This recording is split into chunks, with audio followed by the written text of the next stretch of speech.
What's cracking, gamers? I know it's been a while, but that's because Genshin has been dry. Dry as a bone for a while of things to make videos about, but you know what? The 2.3 just got released, all the stuff that's coming inside, and it looks like it's gonna be dry for another 6 weeks. But I still have some good news out here. It looks like MiHoYo is listening with some of the things that they're doing, and it looks like they're trying to change the game for the better, at least a little bit. But unfortunately, it's just not quite quick enough. Anyway, let's go over the good, bad, and everything in between for this next upcoming content. I'll try to get it all nice and neat in there. Obviously, we're getting Goro, a good Geo support unit. He's going to be able to plant his banner down, give a good buff to Geo characters, the more Geo people in his party. Very niche. Good doggo boy, though. Could be good. He could be amazing, or he could just be another Kujo Sarah. Let's hope not. Now, I may have a vivid dream, considering that he has a C4 that will grant healing to his entire team and be a great healer, so he'll fit right in there, and his flags doesn't count as a Geo construct, so that's not going to get in the way of, you know, a Mr. Albedo and a Mr. Zhongli pillar action out here. Be very good. And of course, the next character after that is the very hyped Ito himself, Big Oni Man, who apparently, for whatever reason, they just decided to give him Zhongli's model rather than give him a big buff model that he deserved. Good job, MiHoYo. You know, you could try to step up your game, make another character model. You know, really, is it that difficult? Anyway, he looks cool. He's gonna have this little ability to get super loud of strength, and he's able to stack it to do big charged attacks, and he's, you know, you press his Q button to go Big Oni mode with his big club and smack things even harder. I mean, he seems like a fun character, you know, but a lot of the characters so far have been hit Q, attack for more damage, then switch off to another character to, you know, and then build up everything else again. I mean, that's literally been like these past few characters. At least Goro's is slightly different, you know, he's a press E, and then switch off, or hit Q, and then switch off. At least he's a little bit different, I don't know. He's basically Albedo 2.0. Another cool thing, we're getting this big snake doggo wolf guy that you can fight for weekly boss materials for, of course, Ito. It's gonna be pretty neat fighting this new thing out there. He's gonna have the corrosion effect, and of course, you bet your butt, he's gonna wind up in the abyss probably soon, too. I'm all down for unique bosses that aren't cubes or spirits, just recolored and reskinned. So thank you for yet another unique boss encounter. That's very cool. Unfortunately, it is just a place to farm resources from with your resin. And if you don't get Ito, well, you're probably not going to fight this thing. A big thing that they did announce, though, is the new character banner system. They're going to have 2 characters on the rerun banners this time. You're going to have your boy Albedo, and you're going to have Eula making a comeback, which is very neat. You know, they're going to have a shared pity system, too, so if you roll 40 into Albedo, don't get anything. You're going to be able to roll another 50 to get a guaranteed Eula, so they'll be shared across the board, which is nice. You know, if you like, maybe say a character in this banner more than a character in another banner, you know, like you can switch it up. I mean, it's not like other freaking gotchas have had multiple banners going on at once. Anyway, I can't believe it took them over a year to have multiple banners up at once. This is stupid. But at least they're finally listening. Now I'm just wondering if they're going to have different 4-star characters to go with each separate banner now.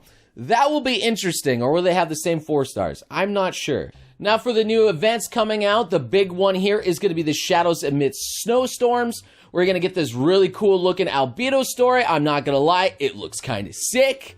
I like the fact that even Bennett shows up and he looks kind of cool in it. Like, for once, Bennett actually looking cool. Who would have thought? But Eula, of course, is showing up. My boy Albedo's showing up, one of the more interesting characters in Genshin.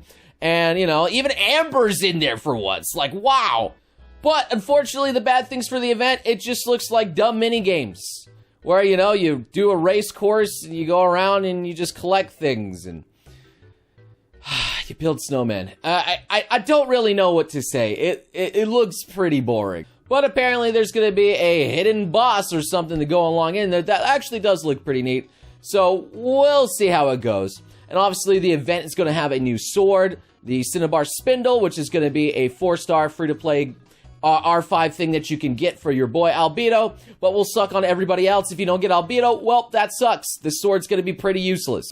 The next unique event that's going to be going on is the Baton Sango Case Files, the Warrior Dog, We're gonna go around and try to sneak around these warrior dogs and capture animals.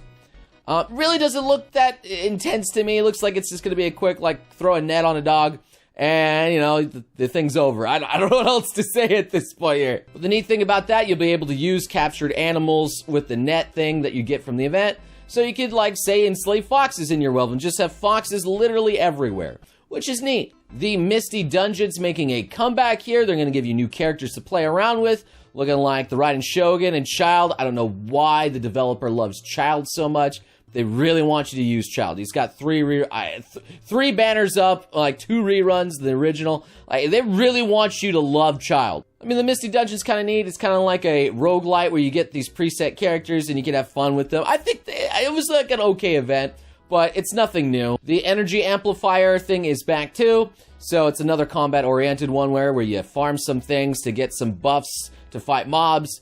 Or if it's too tough for you, well, you can always just get someone bigger and stronger to carry you, aka me, and what I do with Ashley.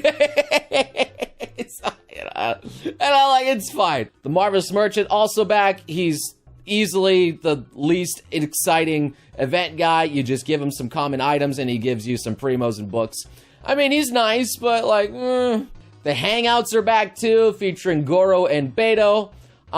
I don't really particularly care for Hangouts. It's a lot of work for very little payoff out there, but if you like the characters, I guess it's something. This one has Beto on it, though, so maybe I would consider looking at Beto's story. Besides the new Cinnabar Spindle, there's going to be the Red Horn Stone Thresher for a Mr. Ito himself. And I know many of you out there are going, finally, a new freaking Claymore. I could use this on D-Luke and make him meta again, but you're not going to like the passive that goes with it. I'm sorry, I am having a vivid dream. But it would be good for Noelle, too, so Noelle main's coming back out here. But obviously, the content that's going to be with us the longest and the most relevant to us here permanently is the new domain sets that are coming out here. The Oceanic Hued Clam, and oh my god, that text. And then the Husk of Opulent Dreams, which, you know, it's not as text heavy as the other one. Holy crap, they have so much text. But obviously, the Husk of Opulent Dreams is going to be tailor-made for the Geo characters that use defense to scale, aka Goro, Ito, Albedo, Noelle. So that is going to be the best in-set slot for those 4 characters. It's going to be amazing for them. And honestly, I can't wait to actually farm a set for Albedo that's going to be great for him and boost his damage even more. I love my boy Albedo. I can't wait to see what's going to happen. But by far the most interesting one out here is this Oceanic Hued Clam here, which will, you know, give you the flat healing bonus, of course. But also, the more you heal, you can have damage accumulate up to 30,000 HP just to blow up and destroy everything around. And that's pretty neat. I think making healers deal damage from this set is going to make things like Barbara, Kokomi, and Chi-Chi maybe possibly useful. We'll see when the new set comes out. But anyway, there's not really anything new to discover or explore, so that's kind of a big yikes on our part there. So like the new thing's gonna come out and you're gonna get to the story that's gonna last you maybe about 3 hours, and then you got 3 weeks of nothing to do. This just seems to be a very, very dry patch for Genshin Impact. There's not gonna be a lot for me to cover here. At least I'll get the new, artifact sets to hopefully grind for every day, so I'm not just looking at the Shimenawa dungeon every single freaking day. But, whatever. I'm just happy that MiHoYo's kind of listening to us, giving us more banners to roll on. But there's definitely still more quality of life things that need to happen, especially for people who've been playing their game regularly, such as something to end game still. Wouldn't that be nice? Something that people can do who still just want to play the game but don't have any resin left and don't want to just waste their time farming for pitiful gains, like killing an elite mob for maybe an artifact and a pitiful amount of Mora. Anyway, that's my wrap up here. I hope you guys enjoyed this video here. Leave a like if you want to see some more thoughts, opinions, and other things. If you want to see the future, I'll definitely be grinding that new artifact set, rolling for Ito and Goro. Don't think I'm going to be rolling for Eula or Albedo, though, because I already got them where I want them.